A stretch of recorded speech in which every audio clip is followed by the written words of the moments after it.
Hope you're all well. Just getting ready to start up the session. I'm going to give people another minute or two to get in the stream before I start talking. When you come online, just stick a little message in the chat so that I know that you're out there.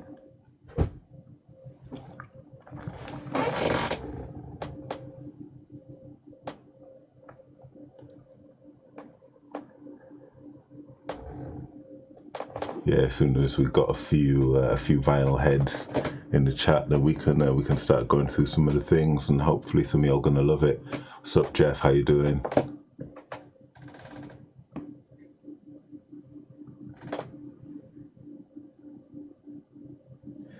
Is it you and Jez on the session? Yeah, easy, Jez. How you doing? Thank you for tuning in early. Much appreciated. The first tutorial type thing I've tried to do on here, so we'll see how it goes. I think it'll be old news to some of you, and maybe you might pick up one or two gems, but you never know. Don't be shy to keep the chat going all the way through the session. Just so that I don't feel like we're just talking to myself and that. But also, yeah, like any questions, anything where you're like, oh, I'm not sure about that, or you could do it this way or whatever. Even though I'm just talking about the way that I do it, I think that would definitely be valuable for people.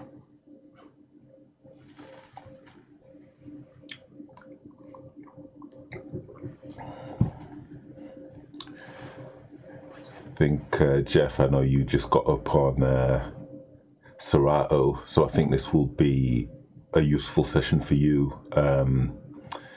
Even if you don't want to digitize your entire collection, which I can totally understand because you've got a lot of stuff, for those certain gems that you don't necessarily really want to bring out the house, then, I think that might be, this might be valuable, this might be something that you want to do.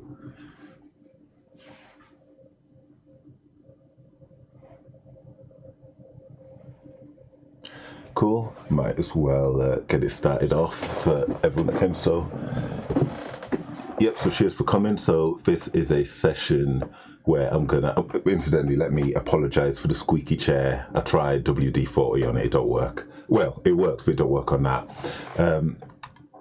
Yeah, I decided I was gonna just start digitizing my record collection, and I figured, well, I'll come up with a certain way of doing it, and if I can improve it later on, then great, I will take that improvement and fold it into the process. But I figure if I wait to have the perfect way, that's 100% flawless and this and that, it'll just literally never get done. But I think that the workflow that I've got is solid, and I thought that maybe running through it might help a few people. So I think this session's going to run anywhere from half an hour to an hour, I reckon, depending on how many questions people have and stuff like that. And I'm actually going to do one record live. I've got a couple sort of in the cut that we're going to do part of the process with, but I want to run one end-to-end live just so that you can see it. So I have chosen a nice promo by Trigger the Gambler, which hopefully will not trigger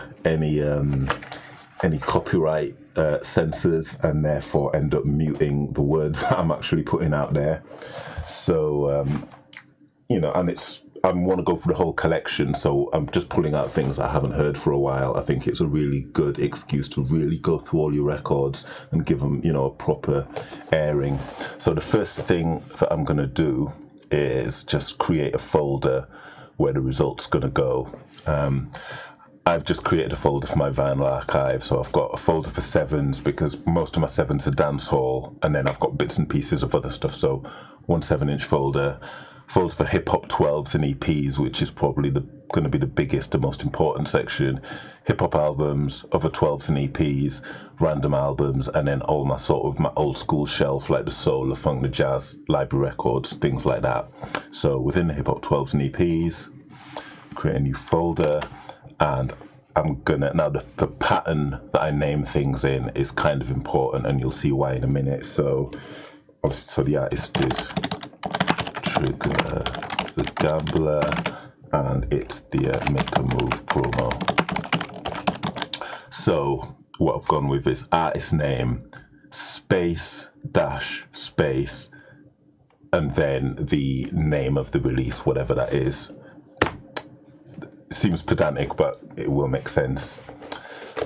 Now, the first thing, obviously, that you're going to need to do is connect your turntable to the computer to be able to record. Now, there's multiple ways to do this. Incidentally, just before I carry on, can you see the screen okay?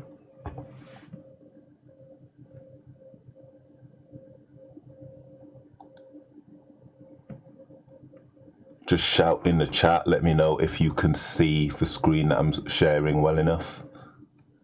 This probably is going to be better if you're on a computer. Otherwise, I'm sure you can hear what I'm saying and watch it back on a computer later.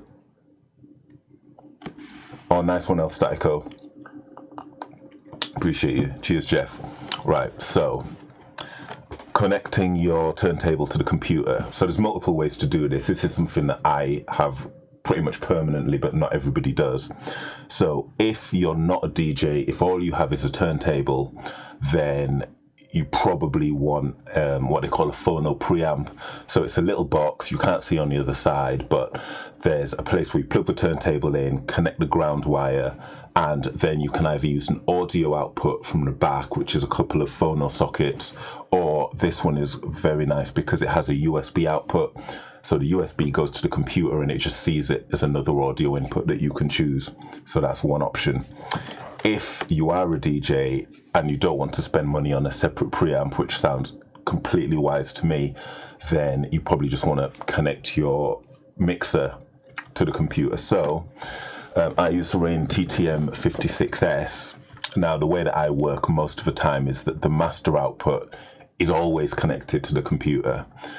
So recording off that is no problem at all.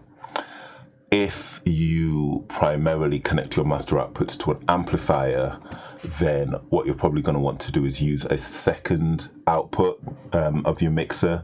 That is sometimes, certainly on the Rane, they call it an aux out, and that's got separate volume control.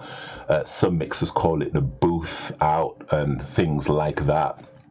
And that's basically just a duplicate of the output so that you can be going to your amplifier, but also going to your computer, which doesn't need to be amplified. In this case, my computer always runs through an amp and the turntable never get used without the computer being on. So it makes sense to have a simpler setup. As far as plugging into your computer, I can't talk about what everybody else's setup looks like, but I can just talk about a couple of common scenarios. So I've got a sound card which has 1/4-inch jack, or to use a non-technical term, like the fat headphone connectors. So yeah, probably should have just dusted around those connectors there, but I can just take cables straight out of the 1/4-inch jack outputs on the Rane into the inputs on that sound card. For a lot of people, you just don't really have that, because that is a little bit unusual. But the most common, if you have, say, a laptop, and the laptop has a sound input that's like the little headphone port looking things, then what you will probably want is something like this. So this will be very familiar to a lot of you on the call. So there's a 3.5mm small headphone connector there, and a couple of phono or RCA, as they're sometimes known, connectors over here. So more than likely that'll go, these will go in the back of your mixer, that goes into your computer, and then you tell it that that's where you want to record from. So I'm going to do something that sounds boring but is very fundamental. If you're only going to record the record once, clean it. So I've got some stuff here called Clear Groove, and these people are not paying me. It's an alcohol-based solution, and I've heard mixed things about whether you really want to put an alcohol-based solution on vinyl. But you're not doing it all the time. You're maybe going to do this once or twice, so it's fine. I don't have a microphone and camera over there, so I'm just going to go over there. In fact, what I'm going to do is I'm going to talk about levels first, and then you'll know what I'm trying to do. So if I just switch over to an alternate view, most people will be familiar with this, but I'll just run over it anyway. When you're getting your levels right, it's most important to get them right from the end of the signal chain that's closer to the turntable, and it gets less important as you go along. Still important, but less important. So the first thing you want to do is set the gain on your turntable input on your mixer. Sometimes they call that the trim. I don't know if they have any other names for it, but you want to set it so that when the loudest part of the record's playing, it looks kind of like this. If there's a red light that it's hitting, that's too loud, and if you're getting distortion in your recording, you can't fix that later. You need to nail it up front. So you want to just adjust your gain so that the loudest bits of actual music are coming up in this yellow area, and then you're good to go. So I'm just gonna come back. In fact, what I need to do is start the recording. So we're going to talk about this program in a minute. This is something called Acoustica. This is version 6, and this has been discontinued now, but that also means that it's completely free. So I'm going to put a link to this. This is for Windows users. I'm going to throw a link to this in the chat in a minute. It's not the greatest wave editor in the world, but it has a couple of very good features which are really, really handy, and I'll sort of run into those in a minute. So start a new recording. Every wave editor is going to do this a bit differently, but start a new recording, and it's going to ask you what quality to use. Now, before I started this process, I was agonizing, like, do I want to use a really, really super high bit rate and a really high bit depth, so that it's incredibly archival. And I did some looking around, and it seems that ultimately there's not much point. All you're going to do is burn through all your hard drive space for a difference that's not even particularly audible. So we're going to go for good old CD quality. So 44.1 kilohertz is a sample rate, 16-bit resolution. It's basically going to be fine for recording audio. And of course, make sure that you are recording in stereo and not mono. So I'll just set that to record and then move over to the turntable. I'll be right back.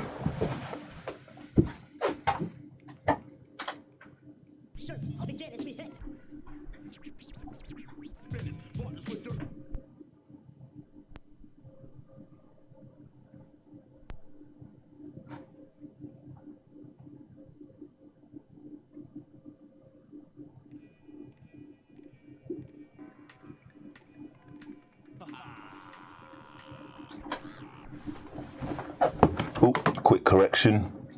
Let me just discard that. Usually I use my preamp for recording 90% of the time, but for this demo, I'm going to go ahead and use the line input on the mixer. So let's just do that again.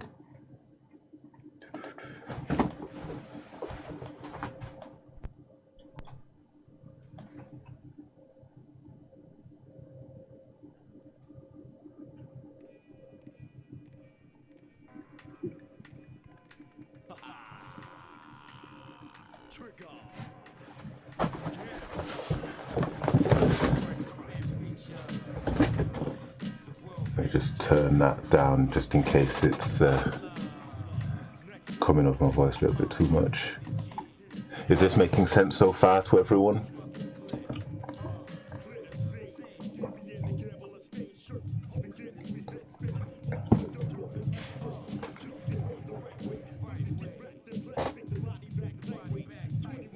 Yeah, don't be shy. Let me know if I've gone over things too fast, or if this is the right kind of pace and the right kind of level.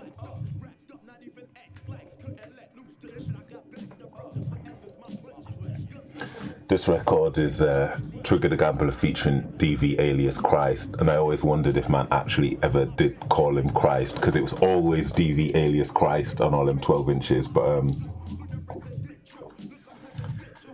yeah, dopeness nonetheless. You can see the levels, the actual input level on the computer. I used to be really fussy with this kind of thing. Oh, nice one, Jeff, thank you. I used to be really fussy with this kind of thing about trying to get the input level on the computer like right up to 0. And I think I'm less worried about that now. Every program does its metering a little bit differently, but basically if this is peaking, if I just reset this, around 4 decibel max. So you see it can go all the way up to here, and then eventually you see it colouring red. And the way that sampling works is because it's digital, for every sample, like every instant that it records, there's a maximum numerical value that it can be. So it's like a value between 0 and 2 to the power of 16. If the signal is hitting that max, it comes in too loud and it hits that maximum, and then everything is hitting that maximum because it's too loud, then it just sounds like shh. It's just a mess. Or even if it's not quite that bad, you just get that awkward like cracking sound of the sound clipping, and that is completely unfixable in software. If you record it like that, you just can't really do anything about it. So what I have been doing during this process has been, okay, I'm going to have it come in a little bit lower, still a reasonable volume but a bit lower, to make sure that I just do capture everything without distortion, and then I can turn that all up later, which is something I'll show you. You don't want it to be too quiet, because if it's too quiet, the difference between silence and the maximum sound coming in is too small, and when you turn it up, it just doesn't sound amazing. Now, one thing that we're going to do as well is, you would think a lot of the times when you do this that you would record each track into a separate file, or at least each side of the record into a separate file. Now, we're not going to do that. We're actually going to stick the entire record in one recording, and then I'm going to show you how, with a program like this, and maybe some of the fancy things like Wavelab have this feature now, but how we can work off the one file and generate all the tracks that we need without having to do a lot of cutting and pasting and sort of, that kind of mess, which used to be pretty essential. So while recording, to talk about, well, why would you want to digitize a record collection to begin with? Well, one reason is that you can have a permanent archive. If, heaven forbid, something were to happen to your record collection, at least you'd be able to listen to the tunes again. I mean, for me, I would never want to do this and then sell the records or anything. Because I'm a hip hop man, I'm a record collector, that's what I do, and I want them.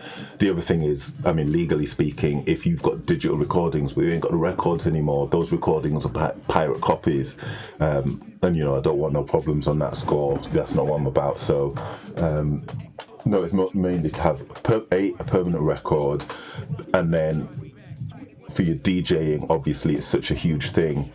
So if you are playing long sets, I know that there are some people on this session who do 4 hours, 6 hours, 8-hour sets, and that's a lot of vinyl. And if you're anything like me and you spent a lot of time in the past carrying records, your back is through, your knees aren't working right, and there's just no need to do that to yourself anymore. You know what I mean? It's been a long time putting in that kind of work, and I feel like you might have earned a rest, and I think that's even more so if I know that there are people on this call who play internationally, and if you've got really rare joints that you want to take, you might not want the risk of putting them on the plane, the baggage handlers throwing them all over the place, mashing up everything, or it gets lost, it gets nicked at a venue.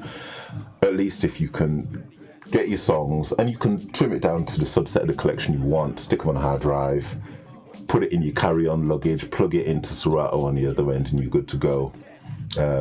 So yeah, and when I decided to do this, I thought, rather than just say, I want to play One More Chance by Biggie, so I'll just record that one tune off the 12-inch and call it a day. I think hard drives are cheap enough now that for most people, I think we all know people for whom this doesn't apply, but I think for most people, you could get your entire record collection digitized on a hard disk that's not actually that expensive to buy. And if that's the case, then you might as well go for every track. Yeah, carrying stew. Yeah, man, that piggyback and carrying a record crate is a madness. So, but I'm like, go for every track. So, have the clean version, have the dirty version, the instrumental. They're really, really useful to have. For your acapellas, you don't use them all the time, but sometimes you want to do like a bit of a blend, a bit of a Ron G type thing. And if you've got the acapella on there, all that you've got all of that capability.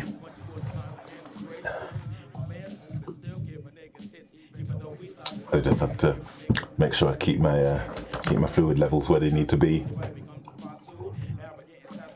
Who on here has actually started doing any of this to any extent already?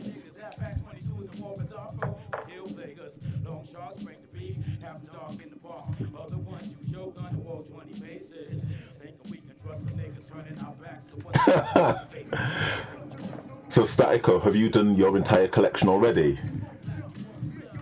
Or are you just buying digital releases?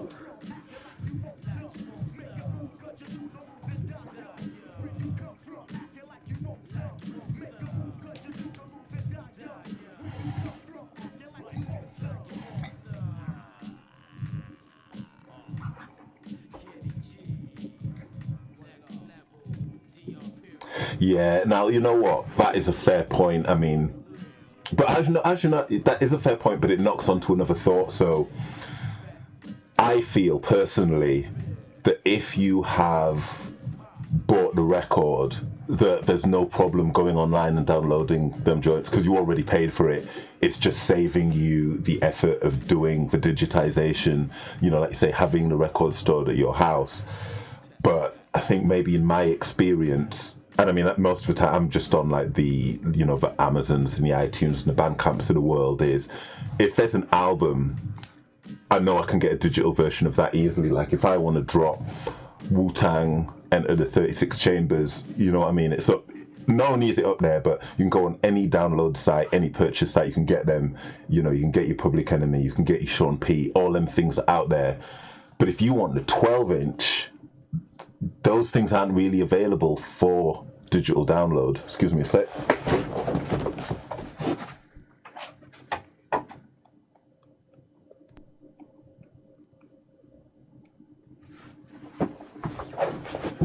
So yeah, the singles and, as I say, scratch records, things like that, it's difficult or impossible to get a digital version, and I think that's where the value of this process is. So I've approached it from the standpoint of, I'm going to do my hip hop 12s first because those are the hardest things to get, and then after that, and I'll do albums occasionally, but it's like I'm going to prioritize albums that I know didn't get digital releases, you know, things that, for instance, you can't find on Spotify, like inexplicably Eric B and Rakim, Don't Sweat the Technique, not on Spotify.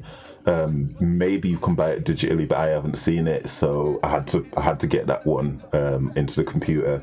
So I think that's the way to do it. I think if you're literally if you were digitizing, say, Ready to Die or something like that, it's like, yeah, you can do it, but it's a little bit of a waste of effort, because as Statico says, you could just go on SoulSeek and get that, and if you bought the vinyl, then there's nothing wrong with it. Also, I think, and I know some of us have chatted about this before, I think that for a real DJ's collection, and I know the people I see in the chat, I know all of your credentials, it's those random purchases that really make a collection to me. It's like if you're just talking about all the hot joints that everybody has or that everyone knows, like, I mean, I'm just pulling tunes out the air now, but if it's like Sound of the Police and Chief Rocker and Give Me the Loot and tunes like that, which I love and totally like will play, but it's like kind of everybody does have them, but it's all those random pickups like the bargain digs and the things that just nobody else got around to, or that you just like more than anybody else. Those are the things that really like distinguish you. So I feel like concentrate on getting some of those in first, and then things that are common, just get to them kind of whenever, really.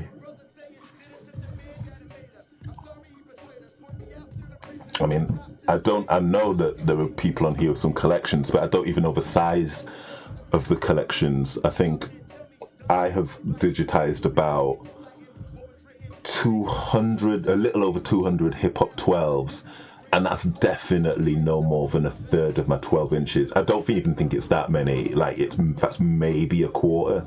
And then there's albums as well. And you know, Jeff, I know you and Stu, that your collection's super deep, like, you know, the 7 inches, all that stuff. Good thing is the 7 inches don't take long to digitize because they're not long records, but you've got a lot of them. I mean, I don't even know like the scale that we're talking about. I mean, how many do you reckon you got? Actually, Jeff, no, I didn't, because there was no need to, because I mean, I got my Serato like quite a long time ago, and up to there was no point in having the record on a computer, because if I was DJing, it was going to have to be vinyl every time anyway. And it was a long time after I got Serato before I really started doing this. What I would do is when I do the podcast, for those that know it, if there was a track that I wanted to use, quite often I'd digitize that one joint so that I could like do practice runs and use it in the mix and stuff. And then I just ended up with like literally hundreds of individual tracks, not even properly labeled and stuff, just kind of floating around the hard drives and stuff. And I just thought that's not really, it's a little bit of a waste of effort. Like, it works, you can use those files and stuff, but I feel like if I'm going to sit there and listen to them in real time, I should kind of do it in a more organized fashion. Yeah, definitely. And to be fair, some of this, obviously I'm coming from the standpoint of using Serato, some people are on Tractor and things like that, but if you're using, if you buy vinyl but you use digital controllers, a lot of this does apply. Like, you might not do everything, because there's a stage here where I'm going to show you how to get stuff into Serato effectively, but if you're just putting stuff maybe on some kind of a flash drive that then plugs into a controller, or even if you're then sticking them on CD, a lot of this is actually pretty useful.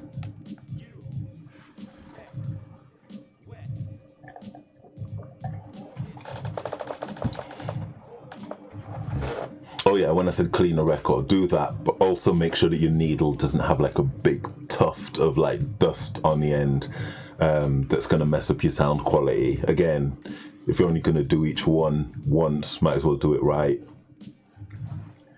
Yeah, that's a good call, Jeff. Definitely, it's understandable that things get done as a one-off, as you go, and then at some point it becomes, something where you're going to sort of sit down and do it in quite a regimented way.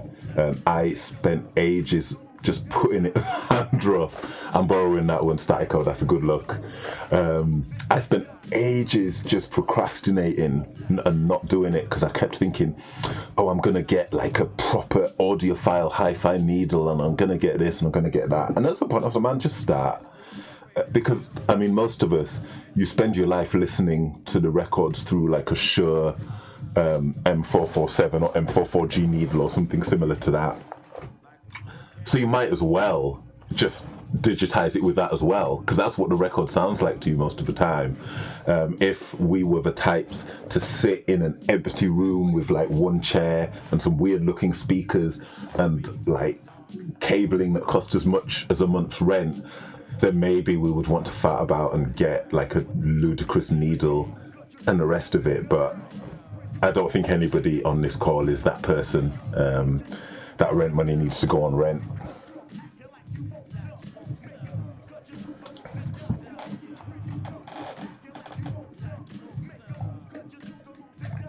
Actually, while I'm here, let me just throw a couple of links in the chat.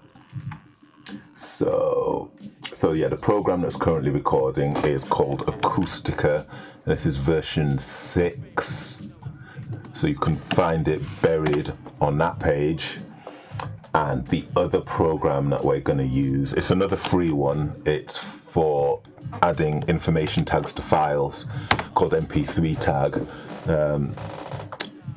It's slightly clunky in places, but it does a really good job. And yeah, and it does it for no money. And I think there's a lot of value in that to the DJ. So if you've got a better recording program, like, you might look at this and say, well, Wavelab will do this or SoundForge will do that, and I know they definitely have more features, but these programs will get the job done for no dough while you look at other options. So let me just, looks like that recording is finished. Let me just go check. Yeah. Right, so that's good to go. So say keep that. And there we have our waveform. So the first thing I'm going to do is where you have those massive spikes, those are probably bits where I just picked up the record, picked up a needle, put the needle down. So I'm just going to delete those. You see there's quite a lot of other like slack space, don't worry about that, we can handle that. Now the reason why I wanted to take those out is because there's like extra room, this could be louder. So for normalization, easy Andy, for normalization that's a process where the computer will look, find the highest point, like the loudest sample in the file, work out how much it's got to multiply that by to make it the highest possible value for a sound file, and then it brings everything up by the same factor. So if you've got like a massive spike in there where you put the needle down or pick the needle up, it thinks that is the loudest point, and it don't really bring up the volume levels like you want. So now that everything's pretty uniform, I'll select all that, hit normalize. Takes a few seconds, and there we go. Obviously when you're playing stuff back, I mean, in your mixer or whatever, you can always turn the gain up and stuff, but it's best to have the loudness in the source file if you can. Now, I think I mentioned that one of the reasons I use this program is because it's got two really useful features. So the first one that we're going to use is the creation of named regions. So the idea is you can select a bit of the file and sort of essentially mark that area and give it a name. So we'll just look at this. Even though we And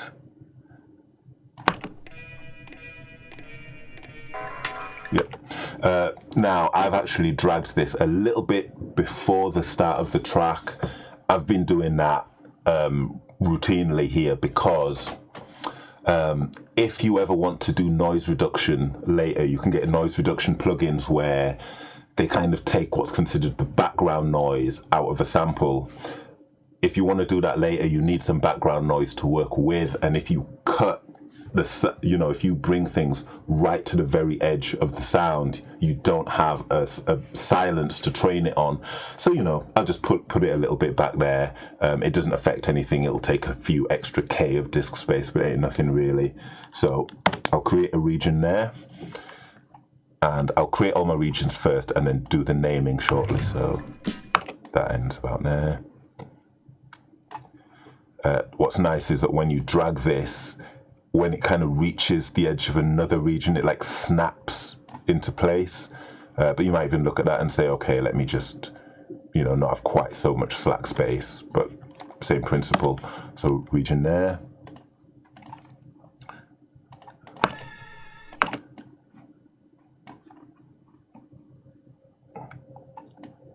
I mean, in the old days, you would have had to do this by literally cutting and pasting each of these from the back into a new file, and then you've got anywhere between 4 and 10 WAV files hanging around in the middle of your editor, all called sound 1, sound 2, and it's just, nah, we don't need that now, not in 2020. It's hard enough here. So we want to name all these, and like I was saying, I want to have quite a uniform way of naming things, because when we come to creating the tags for the files, that's going to help us out. So double click here to choose a name. So I'll start off with A1, so side A number 1, space dash space, and then because the artist is the same all the way through here, I'll just go right ahead and put the track title. So that's the second time I've misspelled it like that. Radio version, and then I'll put the feature in here as well.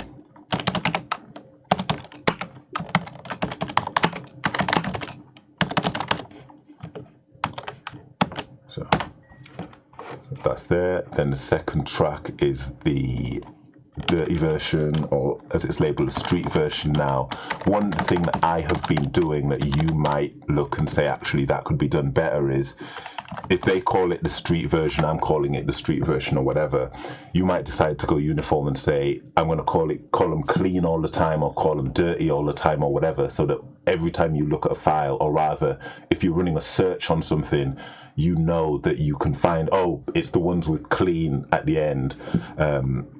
I've kind of got other ways to work around that, which might be a little bit clunky, but that certainly might be an improvement on my process that you can do. I'll just do this one because this is the Make a Move TV track. TV tracks are the worst. I don't know why anyone does them. Whoever thought, oh, you know what DJs need is an instrumental of the track, but where the chorus comes in, and like just mash up everything if you're trying to do a cypher or whatever.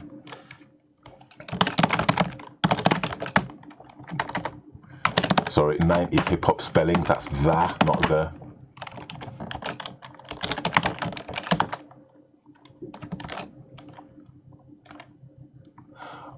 Oh yeah, and Andy feels the pain, he knows.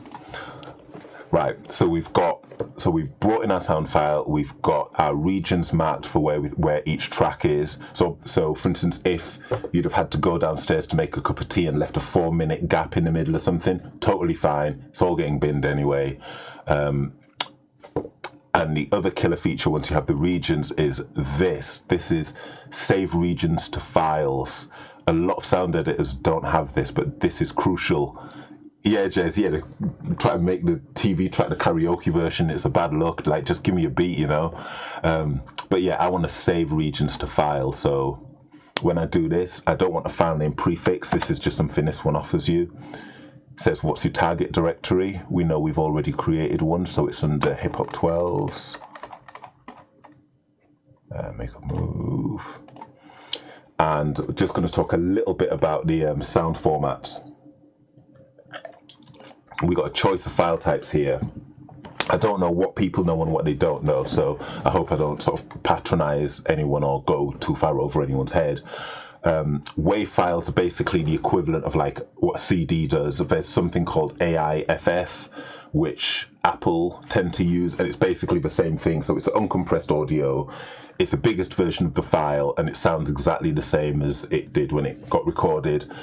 MP3s everybody will be familiar with, and the main thing about MP3 is it makes a file much smaller depending on what your bitrate is, but you do lose sound quality, and you would think that you don't actually notice anything, but I was lucky enough to go to a tutorial session with a sound engineer at the BBC, and he showed me at different bit rates instruments and stuff were disappearing, straight just stuff was missing out of the track if you compress an MP3 enough. But sometimes you consider that a good trade-off to be able to, save some hard drive space.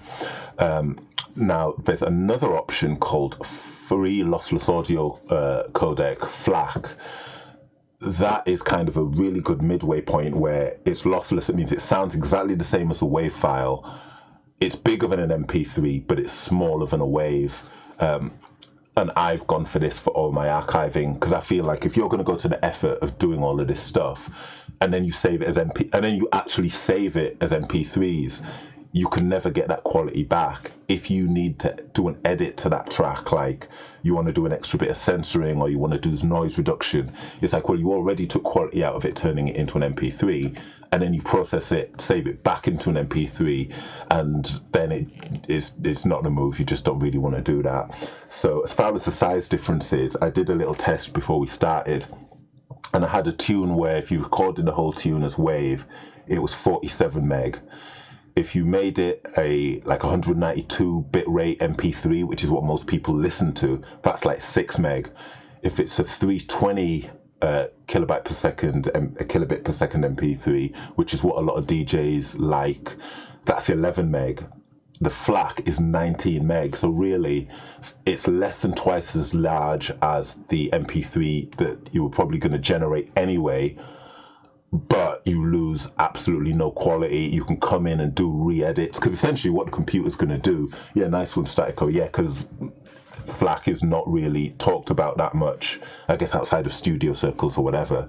But yeah, if you want to do an edit or something like that, having the FLAC is the one, because what I think the computer ends up doing, what most software ends up doing, is it uncompresses it in memory when it plays it back, so it essentially turns it into a wave internally, and you don't even know that it's happening. So yeah, really handy. Yes. Oh, hey Rach, how you doing? Thanks for tuning in. So here we go. So we're going to go with a FLAC file. If there's actually a bit of an addition to this. What you could say is, okay, I've got my computer at home, but then I got my computer that I DJ on, say, or if you've got a big hard drive, then what you could do is save everything as FLAC now, generate MP3s off those FLACs later, and then stick those on your laptop, stick them on an extra removable hard drive or whatever. If you're playing a bar gig or something, people drunk, they can't tell if it's a FLAC or a 320 or a 320 kilobit MP3. So yeah, you've got the option to go that way. So I'll say okay here, and it will quietly trundle off. There we go. So at that point, we can exit this program. We don't need to save this file because we don't need this version anymore. And if we look in here, there we go. There's the 4 files that it's generated. Now you'll notice I've got like these headers in my Explorer for some of this metadata stuff, and it's empty because nothing knows about any of that. But we're going to fix that in a minute. I actually recorded a few vinyls today, so we're going to actually work them all at once. I'm going to show you how to get the metadata where it needs to be. So we load up MP3 tag, and what we'll do is grab. In fact, what I'll do, I'm just going to move this onto a second monitor so that I can do a quick click and drag. So all of these into here. Right, so bring that back. So first thing I'm going to do is sort this by a path. So basically everything that's in the same directory goes together, and then after that it's going to sort it by the file name. Now because we've gone and stuck A1, A2, A3 and all that on the front of the files, that's giving us a file ordering right off the bat. So what you could do is say, okay, let's get some track numbers inserted into these files. If you're doing something like Serato, you don't need that. But if you wanted to use these files on like a home Sonos system or Winamp or something like that, you need the track number information so it knows which order to play them in. So select all, and there's an option here, auto numbering wizard. So track number, start at track number 1. And sometimes if you really want it to be super alphabetical, you can stick leading zeros on it, but I don't really mess with that. And then there's an option here, reset counter for each directory. So that means as it moves down this list, it's not just going to go 1 to 20 or however many we got here. It's going to go like 1 to 6 on the JD 12-inch. Then it's going to detect for, oh, we're in a different directory now. Starts at 1 again, and it just works down them all like that. So just say, okay, here. And bam, there you go. So you've got your track ordering. Now the next thing I'm going to do is only select a few of these, because 3 of these 12 inches are by a single artist, and one of them is one of those awkward, like weird bootlegs where there's loads of people on it. So I'll select, yep, all those and the trigger. And there's an option here which is convert file name to tags, or a better way to describe it might be use the information in the file name to help you make some tags of your choosing, but that stuff is nowhere near as catchy, so we'll select that. It's got a syntax here which it uses, which is a little bit clunky to look at, but if we look here, there's all these different bits of information that you can put into tags, and these are the names that they have. And when you want to refer to one in your format, you just put percents around the edge. So what I've said here is, okay, for each file there's a folder, and that folder name is the artist name, space dash space, remember I said that was important, and then the album name, or you know, the release name, whatever, then slash, so that's going into a folder. And then, okay, the file name that you look at has some dummy information, because for Serato or something, this isn't part of the track name, the A1, the A2, we don't want that. So you say you've got some dummy information, then space dash space, and then the track name. And you can see here that it gives you like a little preview of what that's going to look like. If you change this format and kind of mash it up, it kind of, stuff has disappeared because what I've told it doesn't match the way that stuff is set up. Does that make sense?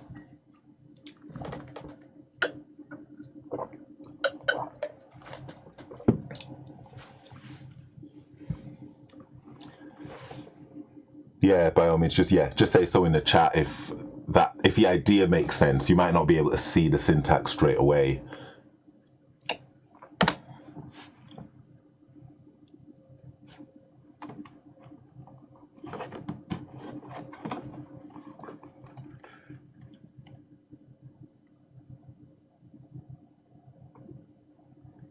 Cool, nice one. So I can see that it's picking up what I'm putting down, so I'll say okay here. And yep, it just chugs through, and now you can see in this thing, it's got a track title, artist name, album name, the track number we already did. Now this one here, if you want another demonstration, this, as I say, awkward bootleg 12 with all kinds of different artists on it. So the way that I name those is, it'll often have a name, like this one was called Reworked 3. It might be, I don't know, Ear to the Street Volume 17, whatever it is. I'll just give the folder that name, don't put an artist name on it. And then the track names are, sorry, the file name is, you know, identifier for where it is on the disk, space, artist name, space, track name, you know, information on whether it's a remix, whatever. We'll do the file name to tags again, but the layout is different. So I've got one preset here, which is album, and then you go and look at the file name, and it's like dummy information we're getting rid of, separator, artist name, separator, track title, and you can see there it's got the album name, East Flatbush Project, Tried by 12. That remix is, you know what, the first version was hotter, like, but I mean, that is an all-time classic. But yeah, sometimes you've got to leave things alone. But yeah, so I'll run through that. Then bam, it's named all those as well. Now, all of these are hip-hop, so I'll just select them all. And in this area, you can do like global changes, or for everything that's selected, it changes them all at once. So I'll throw hip-hop in that. Hit save. I like to put the year information in if I know it. So like Super Thug came out in 98. I don't know why I like to have that on there, but yes, I'll throw that on. Something that I've actually been, I say, underusing, not even using, that some of you might actually find to be useful, is the composer field. That would be a good place to put the producer in. If you wanted that information in the file, then I would go for sticking that in the composer, or you could put the writer in there if you prefer, whatever. But essentially at this point, all your files are done. It actually makes the changes in place. And the great thing is, if you mess up doing the metadata stuff, you can delete the metadata and just do it again and do it again until you get it right. But this is just a faster way than having to type it in every field for every file, because I know if it was me, I just wouldn't do it. So I was looking for a tool. So at this point, all these now, I'll just click into one. It really, yes, Jez, this is where we're going. It incredibly helps when searching. So if you are somebody that's going to DJ off a controller, or if you're going to just play these files on your computer or on Sonos or something like that, pretty much what we've done to now, that gets you all the way where you need to be. If you want to use this on Serato, then there's one more step, which goes to some interesting places. So I'm just going to drag this over here. Oh, before I continue, this isn't the preamp that I have, but it's one I happen to find that's like half the price. So if you are a turntable only person with no mixer, maybe something like that will do just fine. While I'm here, anyone who is not following me already, please do hit that logo and follow me on Twitch. I'm trying to get to 50 followers to unlock some extra capability and stuff like that, so that'd be a good shout. And if you don't know already, I'm going to be DJing on here Saturday night 6 o'clock till 7:30, and just pulling out records pretty much at random, just having fun with it. So it'd be good to see some of y'all here. Right now in my Serato, it's very similar on the original version of Scratch Live. I've created a folder for my vinyl archive, what do you call it, a crate. Yeah, virtual crate. So I'll select the 12 inches we were working on, drag those in here, and it'll add them to the library. And I've got it sorted so that the last things to be added are at the top, just because it's easier to see. I only do that when I'm in the middle of doing all this stuff. And if you unplug your Serato box, I wish they would change this. Maybe there's a good reason why it's like that, but I can't figure it out. There's this option for analyze files that will allow you to like automatically set BPM and things like that, but you can't use it when the box is plugged in. And on Serato Pro, it will also attempt to detect the key of any track. So if you like to do that harmonic mixing, like especially if you play like deep house and things like that, that's like a really wicked feature. But we just select all those, drag them onto analyze files,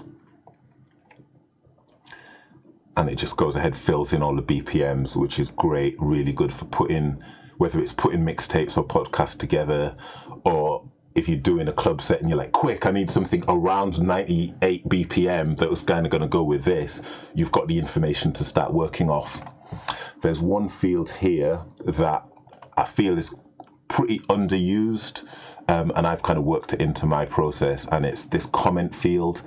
If you have bought songs off Amazon or iTunes or something like that, quite often that gets filled with maybe a unique identifier and tells you what shop you got it from, which I guess that's some kind of protection, but it's useless to us. But we can use that field on our recorded files to store extra info. So essentially I've been sticking hashtags in there. So for an example that is kind of covered by the track title, but something I've been doing is if I know that something that has been labeled as an instrumental is a TV track, I will just put up in there. Nice one, Jeff. It's not that bad, you know what I mean? It's like once you know what you do and you hit a rhythm, you just do it. You do it as and when. You know, I've been kind of doing it because we've had a lot of enforced time inside. I've sort of been like, right, I'm going to spend quite a bit of time doing it. If you only say, I'm going to do one or two a day, I'm going to do one before work while I'm getting a cup of tea and one after work or something like that, you know, you run through a month, you've done 60, you know what I mean? You run through a year, you've done like 720. So it's worth, you know, you just take it in bite-sized pieces, do the most important ones first, and you get there. Now, this use of the comment field ties into the great comment that Jez just gave. So, for instance, now, if I want to search for TV, in fact, this isn't one more where you're looking for instrumentals, and it's like, okay, this is the one. You look across to the comments and see it's the TV track. If you're doing a cipher, it's like, yeah, not that one. I've been using this to mark things like, oh, where's all my Dilla stuff? Oh, sorry, wrong symbol. So yeah, I can quickly just do a search for those, and I've got a smart playlist that will pull in those and things where JD or Slum Village is the artist or whatever. But you can put all kinds of information in there. If you've recorded a vinyl and it's like, you know, sometimes when it's just mashed, it's got too many skips in it, and you can't do nothing about it, I'll put like a hashtag damaged in there. I don't know if I've got any. This is stuck on American keyboard. Right, so I know, oh, you know, look, if you play that track, you know that there's a lot of skips in it, so you might not want to bother. But for completeness, I've got it in the library anyway. But yeah, that is basically it. I'd say it feels more daunting than it is. It really one of those things where the most important thing is to just start, just do something, and then you've got a few.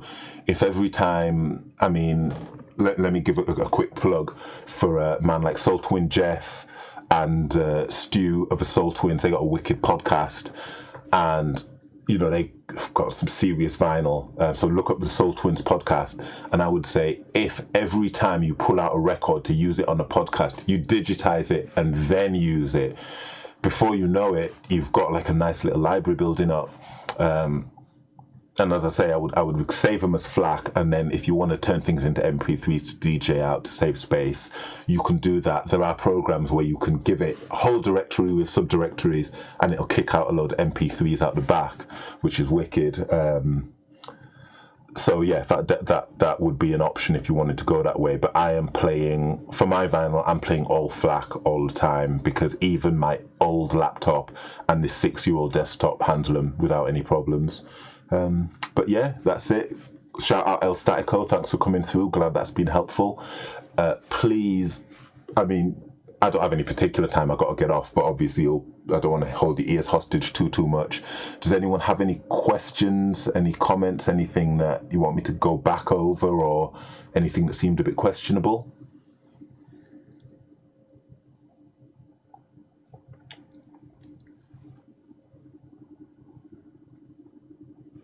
Because I know a sound engineer is going to jump out of somewhere and just savage me.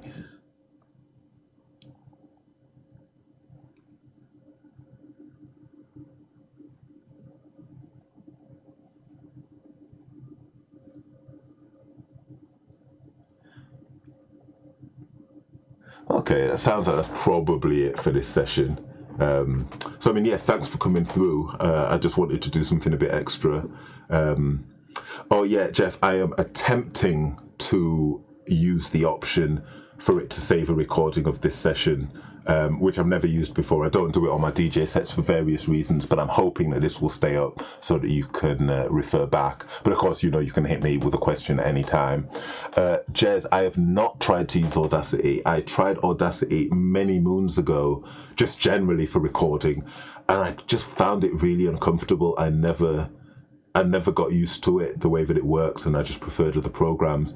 I have absolutely no doubt that it can do almost everything that I've talked about. I don't know whether it has the named regions feature or whether it can do save regions to files. I would assume that it does because it is so popular, but it may not. But yeah, I would say that Audacity is as good as anything. Nice one, Rach. Thanks for stopping through.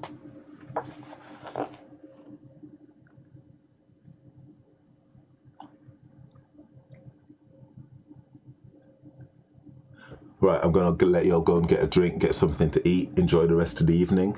As I say, remember, please do follow me. That's always a great look.